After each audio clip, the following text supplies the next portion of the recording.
Mr. Grothman from Wisconsin. Thank you. Always great to talk about the Postal Service. Used to collect stamps. Just to give you a little little history. The last 3-cent stamp was in 1958, the Mackinac Bridge stamp. So there you are.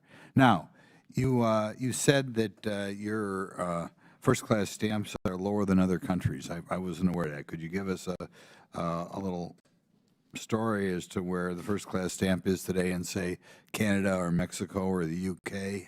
UK is about $2, $2 for a stamp. Paris, Europe's in the $2 range, $1.50. I'm sorry. What's Canada and Mexico? I don't know. I have a. I can get you a chart, but we're at the bottom. We're down with Ecuador and countries like that. Most of the industrial world is in the $1.50 plus range. Okay. Overall, well, next question. Are there any requirements with regard to electric vehicles for the post office? There's we have a plan to deploy electric vehicles. We have a commitment to buy, we have a plan to buy 106,000 vehicles over the next 5 years, of which 66,000 will be electric. This year we took in 28,000 vehicles, of which 22,000 vehicles were gas vehicles. Next year, it'll be about 50-50, and then the following year on the acquisitions we have will be. Do you have any statistics as far as the cost of gas versus electric?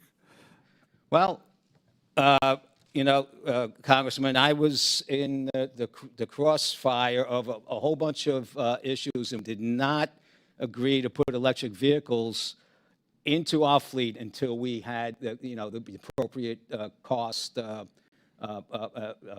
benefits to the organization. The IRA program, which was approved by this Congress, gave us $1.9 billion for infrastructure cost and gave us $1.2 billion for new vehicle cost, of which we have put together a plan that does in fact work for the Postal Service with that particular, with those particular cost structures.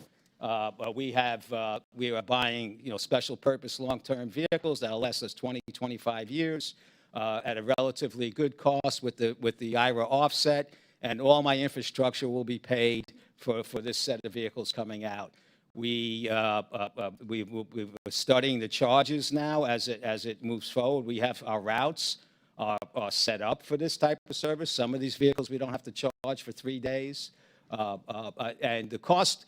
I believe when I look back at the cost improvements that we get, it's only when we get out to the cost of all the 10, let's say a battery lasts 10 years. There is cost benefit to us on maintenance and fuel and so forth for the 10 years. It's when you go to buy that new battery using today's battery cost that it puts us over could put us over the return. Given your druthers, would you rather have gasoline-powered vehicles if your sole goal was to save money? So my need was to have vehicles like now, yeah, like 5 years ago. Yeah, just straight up and down. If we wanted to save money in the next 10 years, would you feel better if we said it would be all gas? I feel good where we are. I feel good where we are. Well, that can't be right. It's half of each. Which is less expensive? They can't be identical. Maybe they are identical. I don't know. Look, this is a time constraint. Once installed, the places that we're installing, we couldn't put electric vehicles everywhere, and we couldn't put electric vehicles in overnight.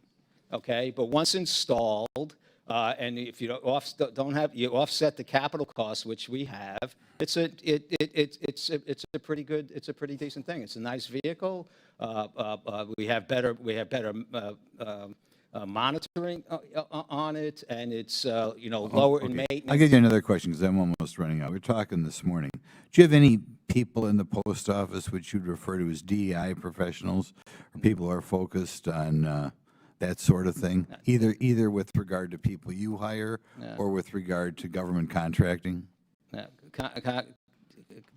Congressman, this is a hard-working, focused, boots-on-the-ground organization.